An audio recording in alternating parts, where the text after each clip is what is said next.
Hi, after listening to your comments and watching last week's episode, I realized that maybe it was a little bit too deep, a little too dramatic, but that's the news happening in Africa. But this week, I'm going to come at you a little bit different with a lot more positive news, but still keeping you updated on everything you need to know about what's happening in Africa today. Quick, snappy, and to the point. Welcome back to What's Happening Africa with me, Tanya.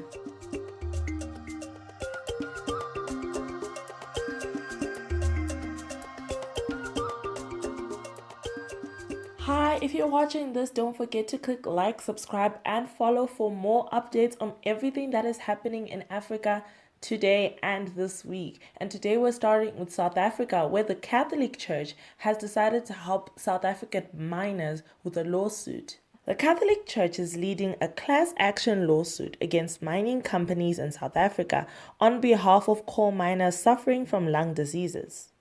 The Southern African Bishops' Conference announced that legal papers were filed in the High Court by lawyers representing 17 former and current miners against BHP, South 32, and Seriti. Archbishop Stephen Brazil of Cape Town stated that the church aims to help miners who lack means and capacity for legal recourse. The case seeks to compensate miners who've been working since 1965 and contracted lung diseases and the dependents of those miners who are deceased.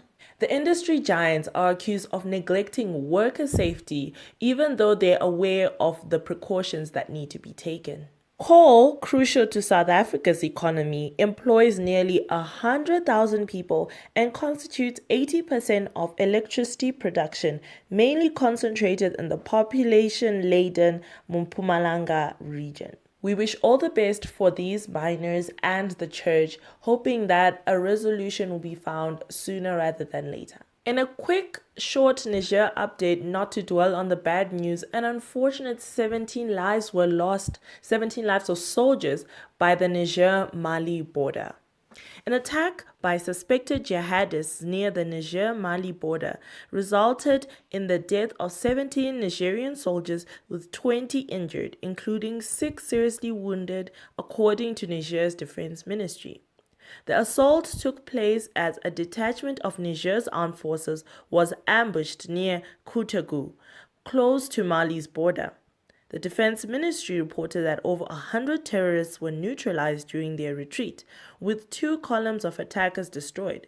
Koutagou is located in the Teleberi region known as the Three Borders area, often targeted by Sahelian jihadists. This marks the deadliest attack since Niger's July 26 coup. This is recorded to be the deadliest attack since the coup started and hopefully will be the last of these attacks in Niger. Also an update from Kenya, fuel subsidies were reinstated following the talks from last week. In response to public outcry over high living costs, Kenya has reinstated a limited subsidy to stabilize retail fuel prices for the next 30 days, a reversal of President William Ruto's previous policy. Ruto had removed fuel and maize flour subsidies upon taking office, aiming to redirect funds towards production subsidies. However, this led to protests due to increased cost of living, as we were updating you on this channel. The Energy and Petroleum Regulatory Authority announced that the retail price of petrol will remain at 194.68 shillings per litre, which is about $1.35, with the government shouldering a 7.33 shillings, which is about 5 cents, increase through a price stabilization fund. This measure comes after fuel prices surged following the subsidy removal and a doubled fuel tax.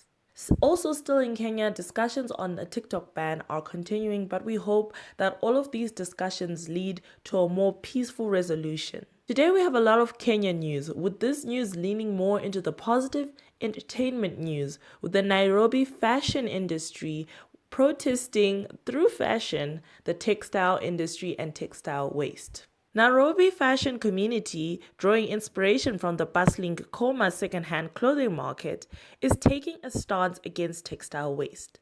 Designers like Ishikisha Niki of Maisha by Nasria collection explored Gikomba's labyrinthine alleys for unique finds known as cameras, in quotes, pieces worthy of camera attention. While this second-hand market is a significant part of Kenya's economy, it's criticized for its impact on the local textile industry and environment. The Gikomba market employs 65,000 people and imports more than millions of dollars worth of second-hand clothes from abroad. This practice is affecting clothing quality and influencing textile waste. Nicholas Kilonzi, a Gikomba trader, witnessed a decline in quality over time.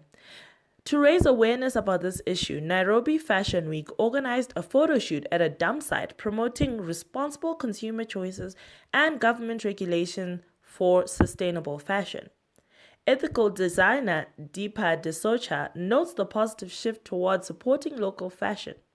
Young designers like those from Maisha by Nisria are pioneering original creations from second-hand pieces to reduce the industry's environmental impact. And finally, news about Africans in the Sailing World Championships. Athletes worldwide gather at the Hague's beach for the Sailing World Championships, including African sailors Joao and Felipe from Angola.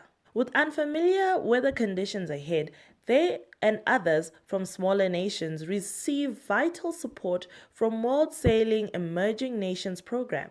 Coach John Emmett emphasizes skill over equipment in the ILCA 7 class. Morocco's Adil El Amrati, aiming for Paris 2024 after narrowly missing Tokyo 2020, praises the opportunity.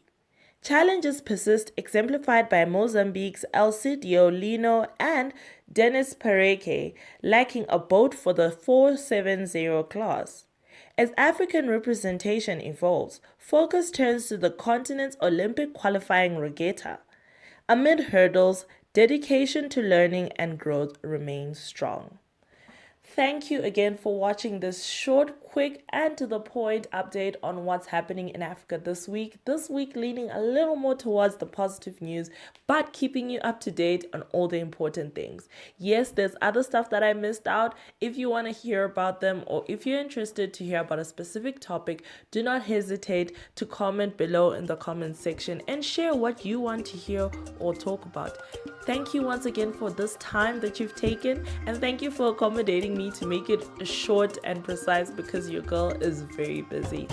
Have a lovely weekend and see you next week. Goodbye.